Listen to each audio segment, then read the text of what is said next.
It all started in 1999. I was actually working in the school.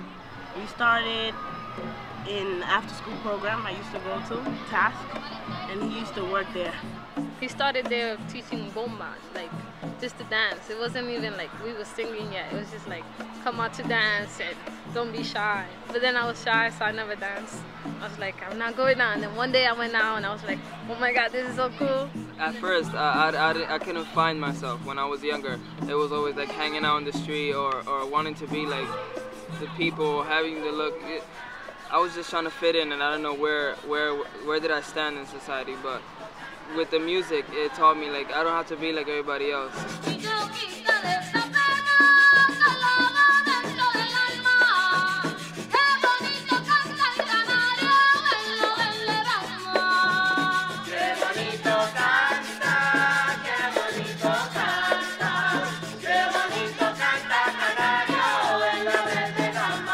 Me singing bomba songs, it made me more of a passionate singer because the songs that we were singing was coming in from inside, from Puerto Rico, Loíza, Mayagüez. So it was very touching to me. So by me hearing that music, it made me feel like, you know, I'm doing the right thing in life. I consider myself a Afro-Boricua woman, and that I identify myself as that.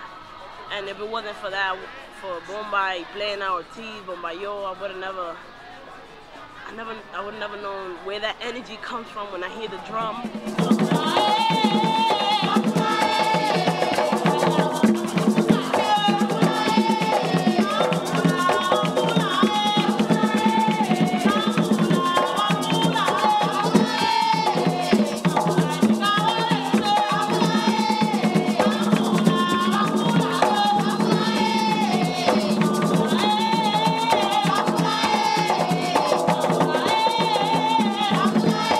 I want to be a better person. I want to be something that I want to be a leader and show other people what I can do and what they can do. And to Ortiz and Bomba, I'm able to do that. He's like my father. Like growing up, I didn't have that father figure, but Ortiz, with the music and teaching me, he showed me he showed me how to be a man. Like besides my mom, you know, but Ortiz showed me a lot of things, and I'm gonna remember that for the rest of my life.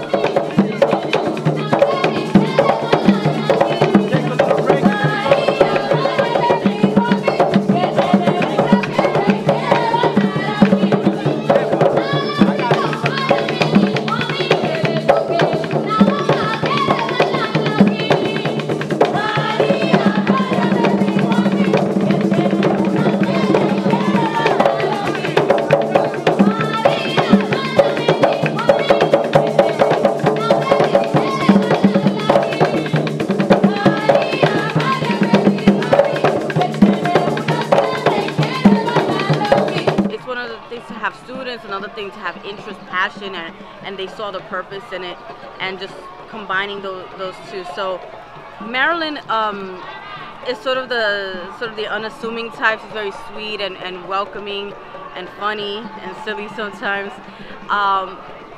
But something in her transforms when she dances. She's explosive, she's dynamic. Wilson is, you know, sort of same story. Such an incredible drummer, you know, you could hear, you know, that's Wilson playing. You know, you'd expect that of somebody who's really been drumming for such a longer time, but, you know, one, because he's young, and two, because he feels it, because that, you know, when passion meets purpose, you know, he's incorporated that's really accelerated his learning. Kaya has like a powerful presence, booming voice, and I think completes like that synergy of dance, drumming, and song. Miguel is Wilson's cousin, and so he came on with seeing that dynamic element of bomba and really say, hey, I want to be part of that. And it's just a real treat to see how they develop and, you know, ask questions and what does that mean. Just learning to do bomba is not enough. You know, it's not just about playing the drum. It's not just about dancing.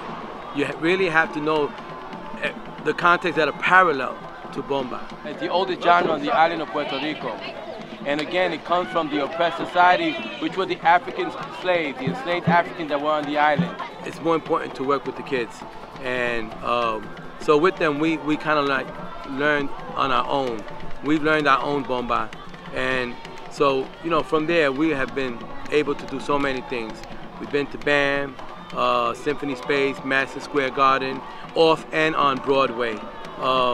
And it's still, you know, and we're still growing. I want to keep this going on like forever, like, until I pass, man. Just knowing our lineage, that cultural heritage, not the music, the dance, the culture, the language.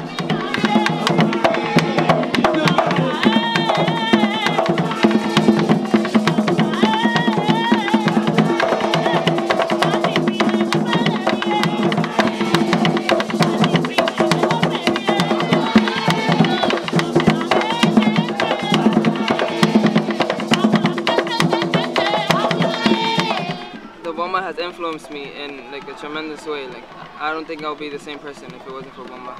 To the future Ortiz students, Bomba students, I say just give it your all. And when you sit down and you listen to that drum, to that song, and you see somebody dance, you're gonna know that's yours. That's yours, that's mine, that's all of ours.